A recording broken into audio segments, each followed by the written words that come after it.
Ito mga tropa natin, oh. Yan. Good morning. Naman. Kita naman tayo ng ibang gagawin. Yan, ito naman, nahanap natin yung sira. Ito bagong dumating. Dito kami sa likod ng Pure Gold.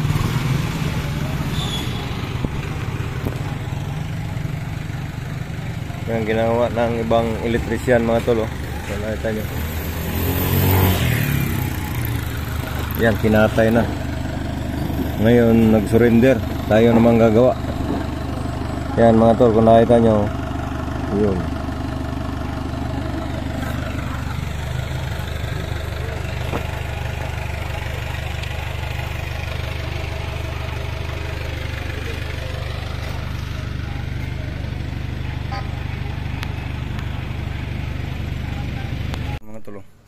Paiso naman yung injector ka.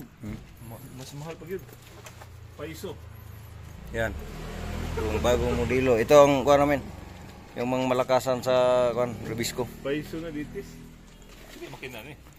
Dili por say nakabutang da. Uy, engine model ang kabutang da. Mo siguro na yung katong kan.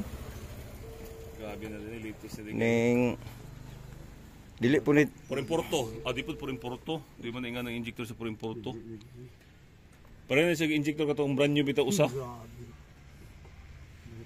O katong imong giayo bitaw. Mao nang injector forma. Kato to ah. No, kung plastic no. Giparehan lang Toyota aw hino. DPF na po siya DPF. Puso. Bad niya nila mo. Ka nagsinsur oy. Tapos patay ning turbo ni. So kana no. Ayun, ito boleh puti asal no? Puti daw gila mapandar to, mapandar ba? Check up injector. Tol, mapandar pa ni tol? Ini lagi. O di lagi? Di mundar. Saya tani. Iskannya ada baguan dia.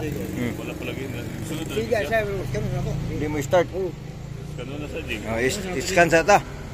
Iskan sa tadaan. Sa na limited. Sa machine. Nanay di.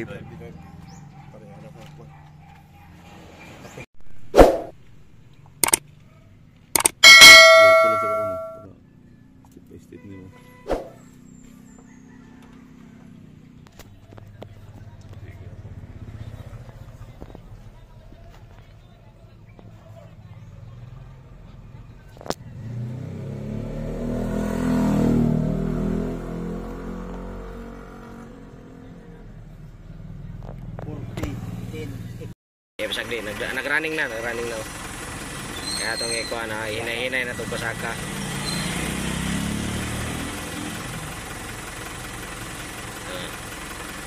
Siya na bahala basa na. Okay na. Yan, ito mga tol, kung nakita nyo, yung pinakahuli dyan sa baba, yun, yung nawala. Dati mayroon yan, yung nakita nyo sa video.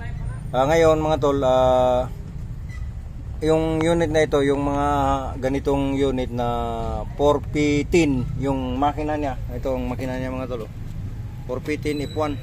Yan. Ang problema nito mga tol sa mga ganitong unit, huwag kayong basta-basta na magpalit ng baterya, tapos yung mga oras, huwag nyo hayaan mo lang niya isit yung maigi, ibalik nyo sa normal yung system niya para hindi siya magloko mga tol. Yun lang ang mai-share ko sa inyo. Tsaka yung ano nito, yung system niyang pagpalit ng langis, kailangan mo siyang i-reset. Dami mo siyang gawin mga tol. Tsaka wag niyong pabayaan yung ganitong unit na hindi niyo i-reset. Kasi hindi talaga siya i-start. Pagka i-ano mo, pabayaan mo lang siyang hindi mo i-set yung oras niya, yung year niya. Yan yung mga tol, clear na siya. Dati hindi talaga, puro nag-check engine yung dito. Yun, ayos na yun mga tol. Tsaka i-generate natin sa yung ano natin mga tol. Hindi naman to sponsor ng Ansil, pero maganda siyang gamitin mga tol.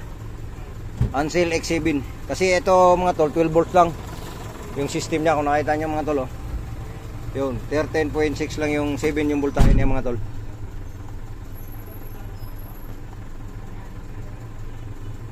Euro 5, canter.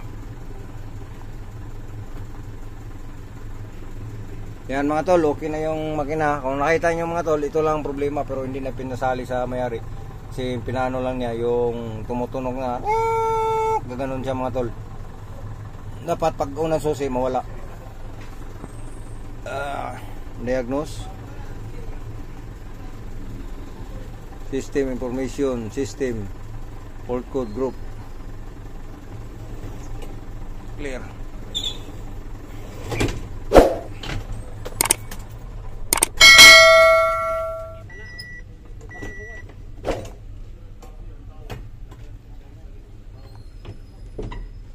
Wala nang fault code mga tol, solve na. Dito ang ginawa natin mga tol.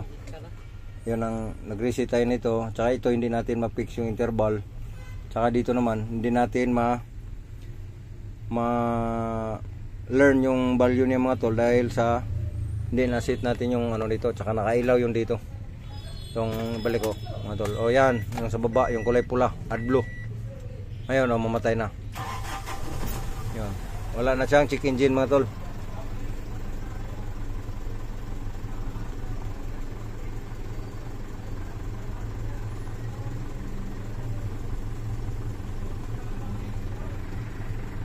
Yan mga tol.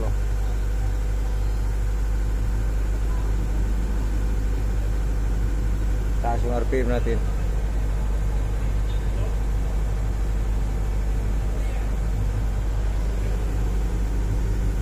Hintayin natin, ihinto lang yan mga tol.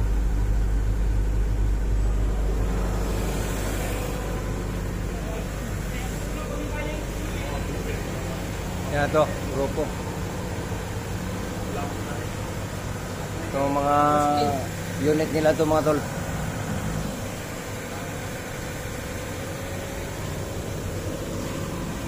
So, 108.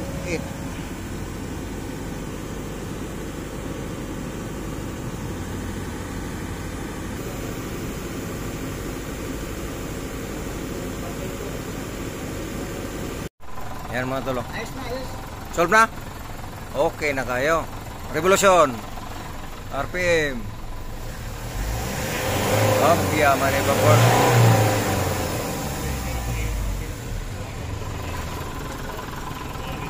Sipa na. Ngayon mga tol, last option, reading. Euro 5. Canter. CO. Communicate. Tapos diagnose. History.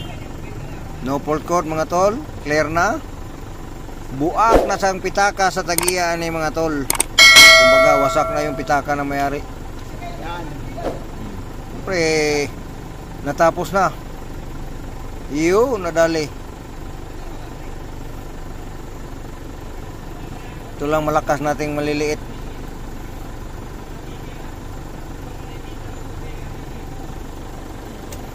Okay, dali mo dyan.